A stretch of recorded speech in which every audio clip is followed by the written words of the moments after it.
wanipe miaka miwili mimi naoa. Yeah. Get ready. SMP hapa. Smile Makeup presenter, niko na Sajenti hapa. Mdogo Sajenti, unamjua vipi bro? Yeah, sana. Mzima? Fresh? Yeah. Hivi mwanangu uko kwenye mahusiano?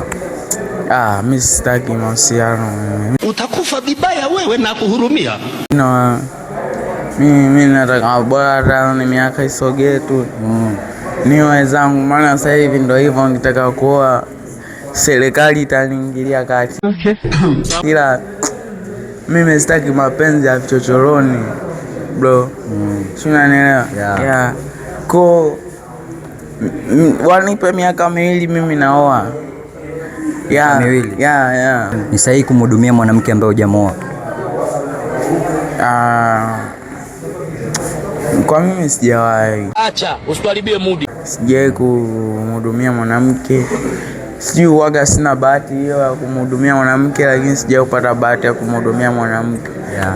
So mimi natafutaga hela, nakula, navaa, ndo maisha yangu ya kila siku. You get it? Sawa. Sasa kwa kumalizia, mashabiki zako, umeona, unashauri nini kuwaelekeza labda vitu fulani kwa wanawake, yani waweje na wanawake? Mimi siwezi kuwashauri kwa wanawake kwa sababu mwenyewe sio mtu wa wanawake. Mimi toka mdogo bro, sijawahi kuwa, unajua kuna watu hapo wanaitwa baba sugar, sijui baba nani. Wale wanapenda sana na mademu. Yeah. Mimi katika watu mimi nakuwa gasifu, yani mimi mademu na handsome kama hivi wanao drip si ndio wanatakiwa.